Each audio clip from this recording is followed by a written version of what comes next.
orkaan, samenvallend met een springvloed, bracht op 1 februari een ramp over Nederland. Stel je voor dat heel Friesland onder water komt te staan. We toch de skistroom meer hebben, kunnen wij altijd nog door middel van analoge verbindingen communicatie maken.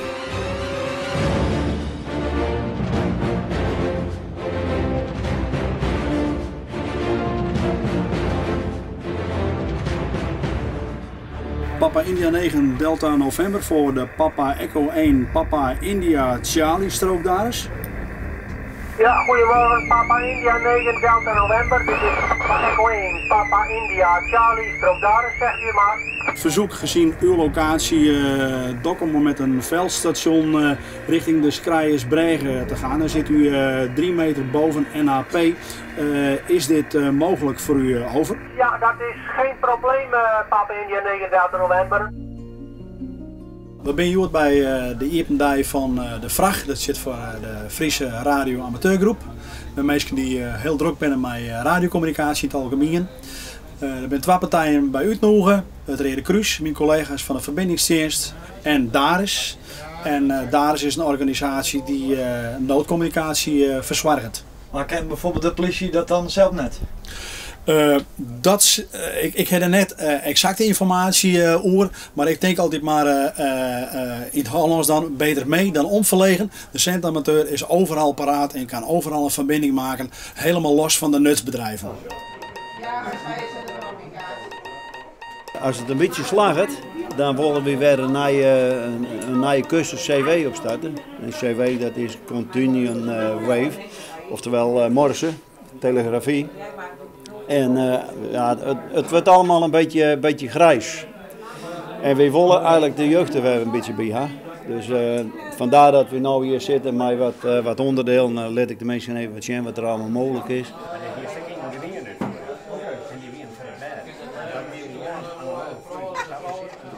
Gewoon praten, dan daar is net vol om. Maar als je wat met beetje piepen kennen, dan vind ik dat wel leuk. Maar dat is toch verschrikkelijk moeilijk? Nee, juist net. Nee, er zijn alleen maar punten en strepen die je onthouden maakt. Alleen in verschillende volgordes. Ja. Nou, dat valt het toch ergens wel een beetje mij, hè.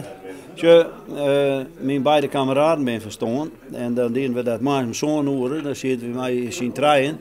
Even een sociale praatje, maar eens even in CW en dan een kwartier even praten. En dan winnen we gewoon 3 kwartier en iets uren weer we bezig. En dan, als men dan van buiten kwam, dan heer ik dan de thee en de ballen kleden. Maar voor het iets zo'n uur zitten we in alle 3 in het hok en dan winnen wij een sociaal praatje maken. In morsen? In morsen, ja. Ja. Daar is het, ja. Mooi, hè? Dus. Het eten wat je ook inbracht. Ja, joh. Ja, dat hij, hè, als je vicevoorzitter bent, hè, dan ga je een streekje voor. Maar dat ik via morsen besteld? Nee, dat ging in phone. Nou ja, nee, ik net. Ja, ik ga gewoon even vragen. Dat mag ik even hebben. Ja.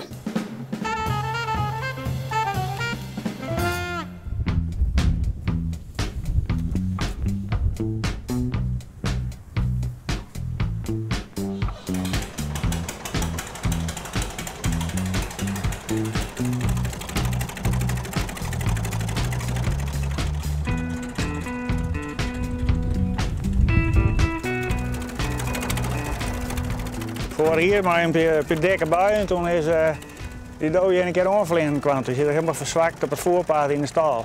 Nou, toen heb ik hem maar even op een zolder zetten. Want ja hoor, dan is het een prooi van de katten.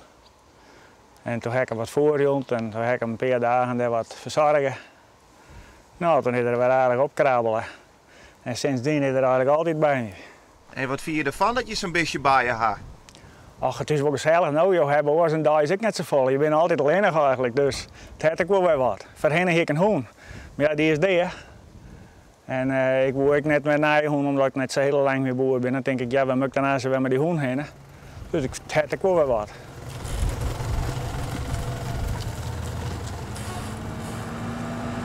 En had het daar ook een naam? Roeko. Dat zei er zelf ik altijd. Dus, toen heb ik hem een Roeko naam. Als ik hem erop, dan zei ik altijd even Roeko weer om. Ja? Daarom weet ik ook altijd wat er is in de stal.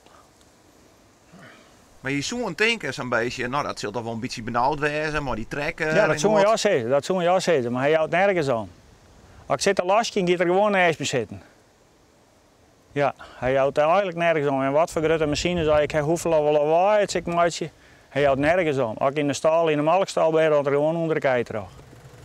En volgt er jou dan alleen hier op het hier, of ik wil boeten nu? Nou, ik wil boeten nu. Als ik maar de trekker voortgaan, zeg maar, dan vlucht er in de lucht, vlucht er mij. En zo gauw er de kans heeft om binnen te komen, dan vlucht er achter de cabine in.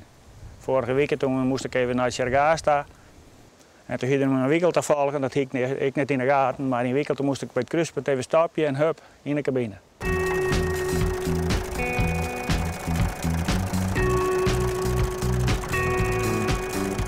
Heb ik al eens even bezocht om een plakje voor het beestje te vinden?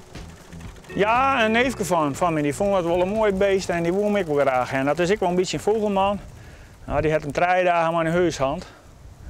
En nou, hij zei, kan ik hem wel laten? Ja, ik zei, probeer het maar. Maar bij allemaal voeten nou heel op. De dood is voet en hij is de verkeerde kant uit vliegen. Maar toen weer er wat tussen. En hoe maakt het nou verder met Roekoe? Ja, zolang het er hier de plak heeft, mag hij bloeien.